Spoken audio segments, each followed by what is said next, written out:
Friends, सुखदा Sanskrit class में स्वागत है। हम आज आपके लिए एक नया वीडियो लाए हैं। इस वीडियो में हमने कक्षा सप्तम का तृतीय पाठ लिया है। तृतीय पाठ है नाम अस्ति स्वावलंबनम। इंग्लिश में सेल्फ डिपेंडन्स कहते, मराठीत स्वावलंबन असे म्हणतात। तर हमें संस्कृत में देखना है कि स्वावलंबन किसे कहते हैं। स्वावलंबन की जो डेफिनेशन है वो इस पाठ से हमें देखनी है।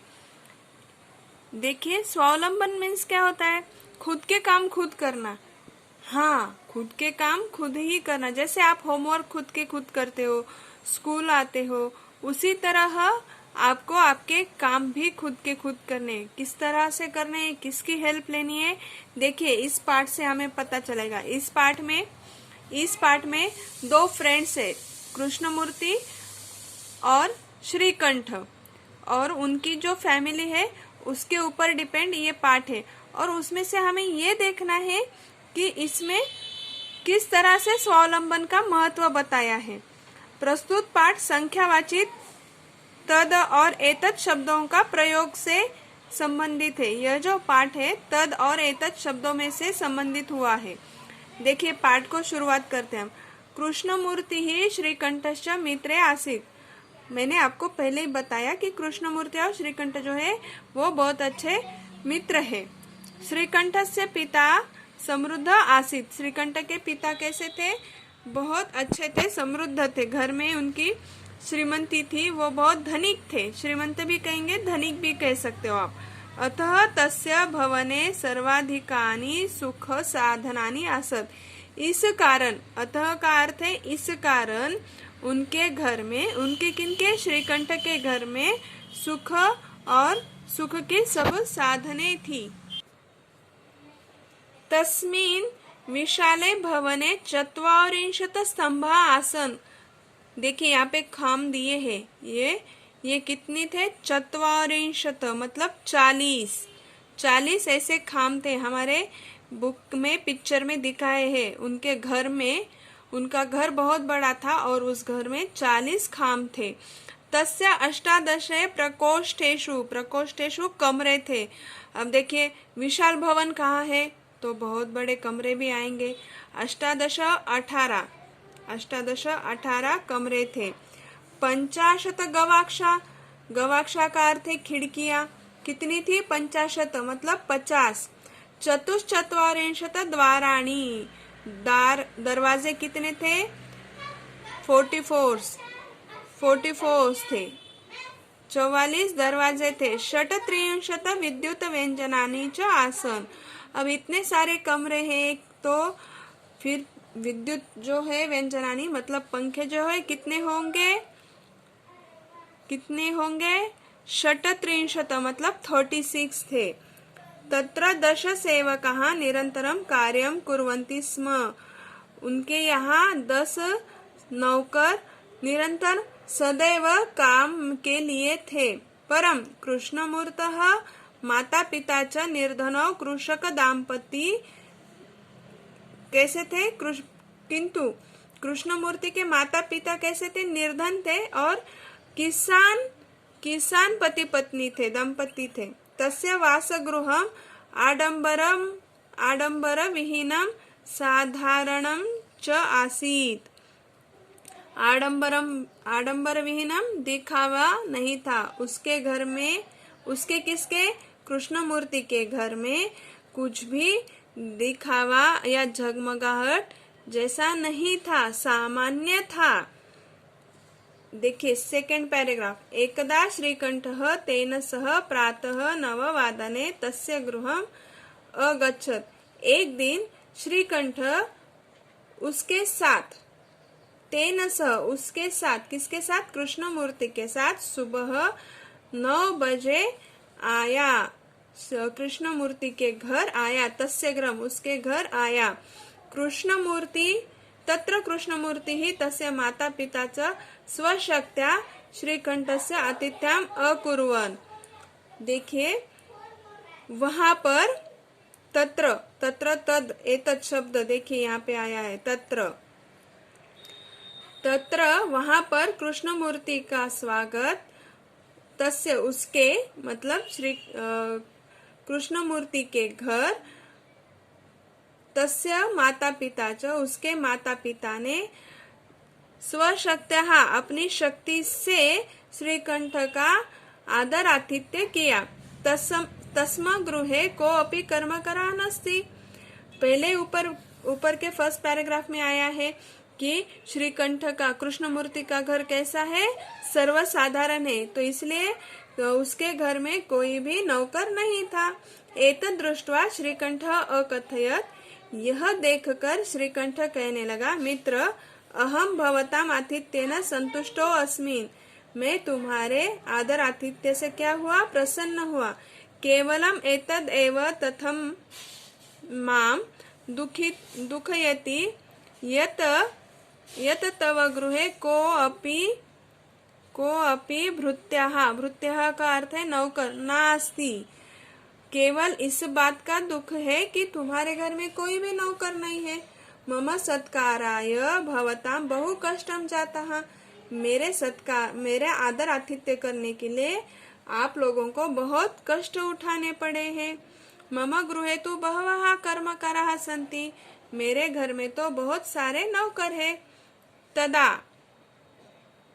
स्वावलंबी कृष्णमूर्ति ही अवदत, तब स्वावलंबी कृष्णमूर्ति ने कहा, मित्र मम अपि अष्टौ कर्मकराः सन्ति, मित्र मेरे यहाँ 8 नौकर है। ते च द्वौ पादो, उनके नाम बताता है। देखिए घर में तो कोई भी नहीं है, घर सर्वसाधारण है। श्रीकंठ के घर के जैसा कृष्णमूर्ति का घर नहीं, तो भी 8 यहाँ पे नौकर बताए हैं कृष्णमूर्ति ने। कौन से है देखिए, द्वौ पादो, दो पैर, द्वौ हस्तो, द्वे नेत्रे, 2 हाथ, 2 आंखें, द्वे श्रोत्रे का अर्थ है कान। एते प्रतिक्षण मम आधीना, यह सारे हर क्षण मेरे अधीन है। किंतु तव भृत्याः अहर्निशं कर्माणि कर्तुं न शक्नोति, किंतु तुम्हारे जो नौकर है ये दिन रात काम नहीं कर सकते। त्वं तु स्वकार्यार्थं स्वभृत्याधीनः, त्वं तु स्वकार्यार्थं स्वभृत्याधीनः,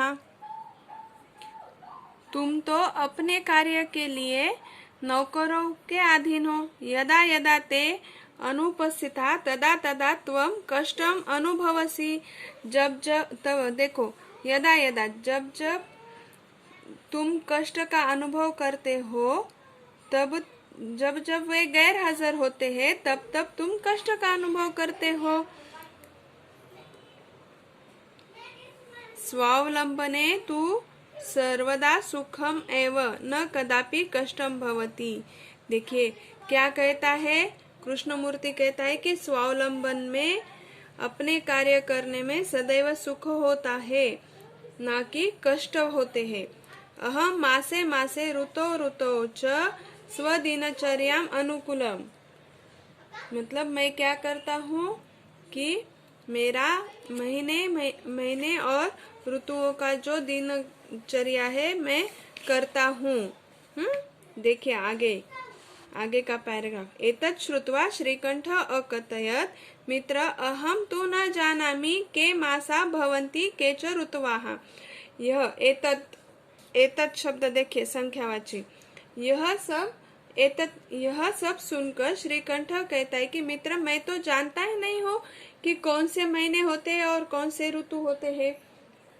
एतत् श्रुत्वा कृष्णमूर्तिः 12 मासान् षण्मासान् ऋतूनां च नामानि अवदत्। यह सब सुनकर पूरे 12 महीने तथा 6 ऋतुओं के नाम लेता है। आप ये कौन से है 12 महीने? अगर आपने देखा होगा तो चैत्र वैशाख वसंत ऋतु, ज्येष्ठ आषाढ़ ग्रीष्म ऋतु, उसके बाद श्रावण भाद्रपद वर्षा ऋतु, अश्विन कार्तिक शरद ऋतु, मार्गशीर्ष पौष हेमंत ऋतु, माघ फाल्गुन शिशिर ऋतु। देखिए ये 12 महीने कौन से बताए मैंने? मराठी के बताए। इंग्लिश के नहीं, जनवरी फरवरी नहीं, मैंने चैत्र वैशाख बताया। आप आपके पेरेंट्स से भी पूछ सकते हो, उनको पता होता है और ये ऋतु भी उन्हें पता है। तो ये आप देखो, लिख लो, याद कर लो, ये आपके लिए अच्छा रहेगा। और मेरी तरफ से ये आपको होमवर्क, ठीक है। देखिए 6 ऋतु और 12 महीनों का नाम, जो कि मैंने भी बताया है और कृष्णमूर्ति ने भी बताया है श्रीकंठ को। अब देखिए श्रीकंठ अपृच्छत एकस्मिन् मासे कति दिनानि भवन्ति। देखिए आप श्रीकंठ को ये भी नहीं पता है कि एक महीने में कितने दिन होते हैं। वो पूछ रहा है कि श्रीकंठ पूछता है एक महीने में कितने दिन होते हैं। कृष्णमूर्ति अवदत्, कृष्णमूर्ति कहता है एकस्मिन् मासे 31 वा दिनानि भवन्ति। एक महीने में 30 व 31 दिन होते हैं। फरवरी मासे 28 दिनानि भवन्ति। फरवरी मास कितने दिन का होता है? 28 डेज का। परंतु तत्र प्रत्येकं चतुर्थवर्षे दीनानां संख्या 31 भवन्ति। किंतु हर 4 साल बाद कितने दिन आते हैं? 29। 31 मतलब 29, 29 दिन होते। 29 दिन का फरवरी मास होता है। आपको अगर संख्या आपको पता नहीं है संस्कृत की संख्या, तो मेरे चैनल पे संख्या का वीडियो भी मैंने डाला हुआ है, अपलोड किया हुआ है। मैं लिंक इस डिस्क्रिप्शन बॉक्स में सेंड करती हूँ, आप वो भी वीडियो देख लीजिए एक बार, क्योंकि यह पाठ पढ़ने के लिए आपको वो बहुत जरूरी है, संख्या आना। इसलिए डिस्क्रिप्शन बॉक्स में संख्या का भी देखिए वीडियो। श्रीकंठ वदत् मित्र, श्रीकंठ कहता है मित्र, तव वचनानि श्रुत्वा, तुम्हारी बात सुन के मम मनसि महती प्रसन्नता जाता, मुझे बहुत प्रसन्नता हुई है। अधुना अहम अपि स्वकार्याणि स्वयं एव कर्तुम इच्छामि। अब मैं क्या करूँगा? मेरे कार्य जो है मैं खुद से कर लूंगा। मेरे जो कार्य है मैं खुद ही करूँगा। भवतु 12:30 अब कितने बजे है? 12:30 बजे है। अब मैं घर चलता हूँ। संप्रातम गृहम चलामी। देखिए समय का भी वीडियो मैंने डाला हुआ है और संख्या का भी, दोनों भी आप मेरे चैनल पे देख सकते हो। आपको ये दोनों भी जरूरी है। और नीचे ये शब्दार्थ भी आपने देखे होंगे, ये भी एक बार देखो, जिससे कि आपको ट्रांसलेशन लिखना आसान हो जाएगा। अगर मेरा ये वीडियो अच्छा लगे तो प्लीज लाइक, शेयर और सब्सक्राइब करें। Thank you.